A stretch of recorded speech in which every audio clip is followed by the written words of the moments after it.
শাশুড়ির যে বক্তব্য শুনলাম, উনি একটু স্যাক্রিফাইস করলেই হতো, যেহেতু ওনার নতুন বিবাহিত বউ বা ছেলে তারা অবশ্যই একটু আবেগী হবে।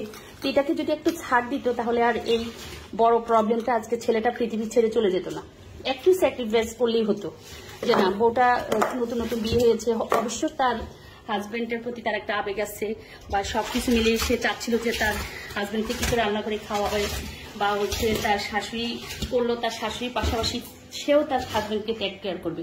একজন মা যেমন চাই সন্তানকে তার মন মতো। এখনো 25 বছর আমি যেহেতু এখানে আছি, তো আমার মাঝে মাঝে মনে করে কি যে আমার ছেলে এই জিনিসটা পছন্দ করে, এই জিনিসটা আমি তার জন্য একটু করি, নিজে হাতে করি। হ্যাঁ, করতেই পারে। আবার আম্মা যখন থাকে না তখন আমি করি, আবার দুইজন মিলে করি। আবার মাঝে মাঝে আম্মা করলো, আমি মাঝে মাঝে করি, যে এইটা উনি পছন্দ করে বা হচ্ছে ওনার ছেলে পছন্দ করে বা আব্বা পছন্দ করে। তো সবকিছু বললাম যে স্যাক্রিফাইসটা থাকতে হবে দুইজনের মাঝে, যে স্যাক্রিফাইস থাকলে প্রত্যেকটা ফ্যামিলিতে সবাই একসাথে থাকতে পারে। একটু টুকিটাকি কোনো ফ্যামিলি নাই যে হয় না।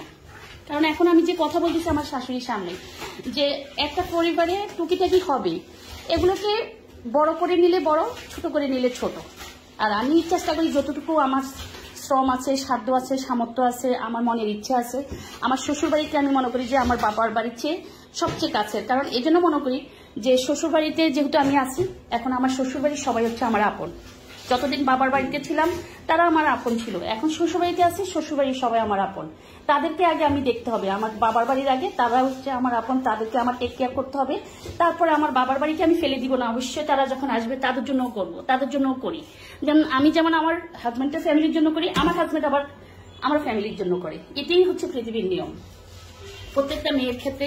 কারণ আমার শাশুড়ি, একসময় আমার শাশুড়ি ছিলেন, সে ফ্যামিলি উনি মেনটেন করেছেন। এখন আমার শাশুড়ির ছেলের বউ আমাকে মেনটেন করতেছে বা আমাকে স্যাক্রিফাইস করতেছে, আমি করতেছি। আবার আমার ছেলেরা যখন বড় হয়ে বিয়ে করবে, আমরাও এভাবে আমাদের ছেলের বউকে ছাড় দিতে হবে, স্যাক্রিফাইস করতে হবে। তো সবকিছু মন মানসিকতার উপর ডিপেন্ড করে একজন শাশুড়ি বউ একসাথে থাকা। কারণ একজন বউ কিন্তু শাশুড়ির কাছে আসে, শাশুড়ি হচ্ছে তার কাছে সবসময় থাকবে, শাশুড়ির কাছে বউ থাকবে, বউর কাছে শাশুড়ি থাকবে। কারণ পুরুষরা সবসময় কর্মস্থলে চলে যায়, তখনই হচ্ছে শ্বশুর শাশুড়ি যারা বাসায় থাকেন বা শাশুড়ি ম্যাক্সিমাম 90% শাশুড়ির পাশে থাকে একজন বউয়ের, আবার বউ শাশুড়ির কাছে থাকে সব সময়। তো স্যাক্রিফাইসটা করলে কোনো ফ্যামিলিতে কখনো হবে না, এমন বলবো না। আবারও যে টুকিটাকি অবশ্য হয়, আমার কোনো যে ব্যবহারে আমার মন খারাপ করে না এমন না, আমারও ভুল হতে পারে, আমার শাশুড়িরও ভুল হতে পারে, ভুলের ঊর্ধ্বে কেউ না। তো সবকিছু মিলিয়ে আমি ছোট্ট করে একটু কথা শেয়ার করলাম, কেউ মনে কষ্ট নেবেন না। যে সবাইকে একটু ছাড় দিলে, সবাই মন মানসিকতাকে যদি একটু ওভাবে মেনটেন করেন, তাহলে সকল সম্পর্ক টিকে থাকে শুধু মন মানসিকতার উপর। মন মানসিকতা যার যেমন সেই হিসাবে। আমি যদি মনে করি যে না, আমি আর এদেরকে মেনে নিব না, তাহলে সেট আপ, আমি আমার জামাই নিয়ে থাকবো, কেউ আসতে পারবে না, যাইতে পারবে না, খাইতে পারবে না, নিতে পারবে না, দিতে পারবে না, বাকিটা আল্লাহ ভরসা। তো শাশুড়ি বউ মিলে ঝগড়া করবেন না। সোশ্যাল মিডিয়াতে যেটা দেখলাম যে একটা সন্তান চলে গেল তার বউকে রেখে, একটা সন্তান চলে গেল তার মাকে রেখে, সে কিন্তু অসহায় হয়ে গিয়েছে শাশুড়ির বউর কাছে। কারণ দুজনকে হয়তো বা স্যাক্রিফাইস করে নাই। একজন সন্তান মাকে কিছু বলতে পারে না, একজন সন্তান তার স্ত্রীকে বলতে পারে না, কারণ স্ত্রী তার ভালোবাসার আর মা তার সম্মানের।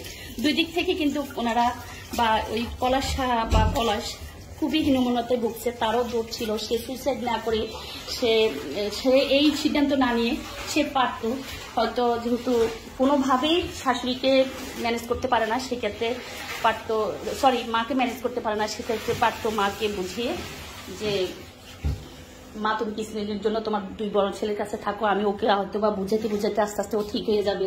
বা মেয়েটাকেও বুঝাতে পারতো যে মা আছেন, বাবা নাই, তুমি একটু কষ্ট করো। হ্যাঁ বলছি ছেলের পাঠ, হয়তো মেয়েটার এজ কম বিদায় মেয়েটা পারে নাই এগুলো মেনে নিতে।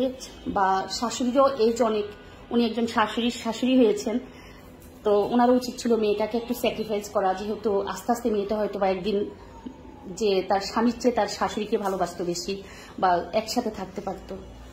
তো সবকিছু মিলে সবাই ভালো থাকবেন, আসলে এগুলা কথার কথা বলা। শাশুড়ি বউ দুজন মিলে হচ্ছে রান্নাঘরের কাজগুলো হচ্ছে আগে গুছিয়ে নিয়ে, যেটা হচ্ছে আম্মা আমাকে অনেক হেল্প করে।